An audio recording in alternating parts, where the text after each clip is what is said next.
اور اہل ایمان کا معاملہ کیا ہوا؟ انہوں نے جب دیکھا لما راول احزاب قالوا ھذا ما وعدنا اللہ ورسولہ، انہوں نے کہا یہی تو ہے جس کا ہم سے اللہ اور اس کے رسول نے وعدہ کیا تھا۔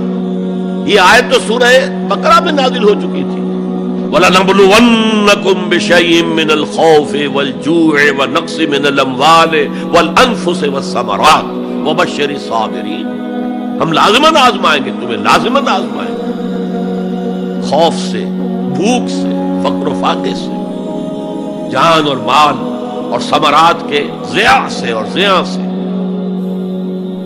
فصل تیار کھڑی ہے اور عین وقت آ گیا ہے جنگ کا، اور وقت پر فصل کھجور کی اتاری نہ گئی تو تباہ ہو جائے، لیکن نہیں، نکلنا ہے۔ یہی معاملہ تھا جو کہ تبوک کے موقع پر ہوا۔ قحط کی کیفیت تھی اور اب فصل تیار تھی، اب ساری امیدیں اس فصل پر تھی، کھجور کی، لیکن ظاہر ہے کہ کھجور کی فصل اتارنا کوئی عام خواتین کا کام تو نہیں ہے، لیکن مردوں سے کہا جا رہا نکلو اللہ کی راہ میں، سب کے سب۔ پہلی مرتبہ لفیر عام تھی، ہر صاحب ایمان نکلے، ایک بہت بڑی آزمائش۔ تو جو راسخ الایمان تھے، صادق الایمان تھے، ان کا رد عمل سچویشن ایک ہی ہے۔ منافقین کہہ رہے ہیں ما وعدنا اللہ ورسولہ الا غرورا، ہمیں تو اللہ اور اس کے رسول نے سبز باغ دکھا کر بروا دیا، اور اہل ایمان کہہ رہے ھذا ما وعدنا اللہ ورسولہ وصدق اللہ ورسولہ وما زادہم الا ایمانا وتسلیما، اور ان میں نہیں کوئی شے بڑی مگر ایمان اور تسلیم کے۔ جبکہ وہ جو ایک کانسٹیٹیوشنل ایمان ہے وہ ایک جامد شے ہے، it's a legal status that you get as a Muslim. تو یہ اسٹیٹس نہ گھٹتا ہے نہ بڑھتا ہے۔ یہ نہیں ہو سکتا کہ ایک باپ کے اگر دو بیٹے ہیں اور ایک متقی ہے، زاہد ہے، عابد ہے، تہجد گزار ہے، دوسرا فاسق و فاجر ہے، تو وراثت میں اس تہجد گزار کو زیادہ حصہ ملے اور دوسرے کو جو ہے وہ کم ملے، نہیں، ایکول۔ المسلم کفو لکل مسلم، تمام مسلمان آپس میں جہاں تک ان کے لیگل اور پولیٹیکل حقوق کا تعلق ہے برابر۔ تو یہ فرق ہے ایمان اور اسلام میں۔ البتہ یہ میں آپ کو بتا چکا ہوں کہ یہ بھی ہو سکتا ہے کہ اسلام پہلے آئے، ایمان بعد میں آئے۔ ہم میں سے جب بھی اللہ تعالیٰ کسی کو نصیب فرما دے حقیقی ایمان، یقین والا ایمان، جیسے میں نے دعا کی اللہم نور قلوبنا بالایمان، اے اللہ ہمارے دلوں کو منور کر دے، روشن کر دے ایمان کے ساتھ، نور ایمان سے جگمگا اٹھے ہمارا دل، واشرح صدورنا للاسلام، اور ہمارے سینوں کو کھول دے اسلام کے لیے، اسلام کی ہر شے ہمیں حسین نظر آئے۔ حضور صلی اللہ علیہ وسلم کی حیات طیبہ کے آخری ایام میں یہ واقعہ پیش آیا کہ حضور مسجد نبوی میں تشریف فرما ہے، مجمع موجود ہے، اچانک ایک شخص ظاہر ہوتا، شدید و بیاض ثیاب،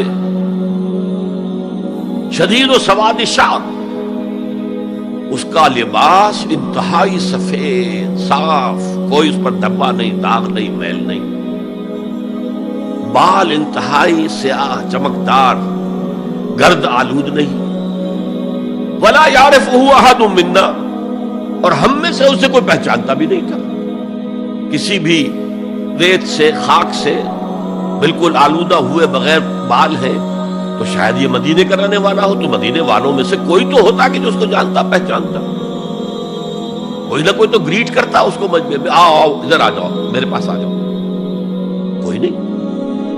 اور اگر براہ راست باہر سفر سے آ رہا ہے تو کچھ گرد آلود بال ہوتے، کچھ کپڑے میلے کچیلے ہوتے، تو لوگ حیران تھے۔ اور مزید یہ کہ اس نے سیدھا تیر کی طرح مجمع کو چیرتا ہوا حضور کے عین سامنے جا کر بیٹھ کے، ہم لوگ حیران ہیں، یہ ہے کون؟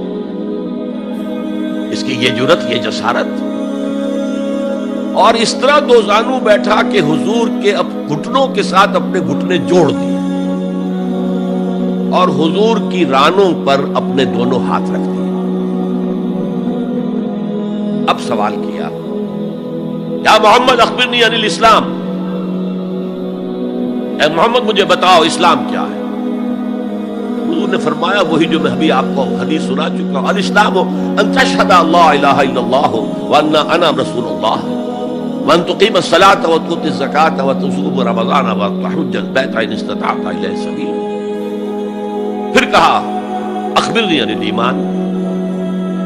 لیکن یہ کہ ان روایتوں میں بھی اس کو روایت کرنے والے بہت سے صحابہ ہیں. عبداللہ ابن عمر بھی ہے، حضرت عمر خود بھی ہے رضی اللہ تعالی عنہما، ابو ہریرہ بھی ہے، عبداللہ ابن مسعود بھی ہے. چونکہ ایک مجمع میں واقعہ ہو رہا تھا نا، تو مجمع کے اندر تو بہت سے لوگ سن رہے ہیں. اگرچہ جیسے آج بھی ہوگا کہ میں جو بات کہہ رہا ہوں، آپ میں سے بہت سے حضرات میری ساری بات سن کر اگر کہیں جا کر رپورٹ کریں گے تو ان کی باتوں میں اختلاف ہو جائے گا. لہذا اس حدیث کی روایت میں اختلاف ہے. بعض روایت تو یہ ہے کہ پہلے پوچھا اخبرنی عن الایمان، پھر پوچھا اخبرنی عن الاحسان یا عن الاسلام. اور یہ جو حضرت عمر کی روایت ہے اس میں ہے سب سے پہلے آپ نے پوچھا اخبرنی عن الاسلام، پھر دعا سوال آیا اخبرنی عن الایمان. اچھا، اس کے بعد ایک دو سوال اور بھی کیے، اب میں تفصیل میں نہیں جا سکتا. پھر وہ شخص چلا گیا. حضور نے کہا ذرا اس کو بلانا واپس. دیکھا تو کہیں بھی نہیں، زمین کھا گئی، آسمان اچک کر لے گیا، اللہ جانے. تب حضور نے فرمایا اوہ یہ جبرائیل تھے جو تمہیں تمہارا دین سکھانے آئے تھے. یعلمکم دینکم اذ لم تسألوہ، جبکہ تم نے اس کے بارے میں سوال نہیں کیا.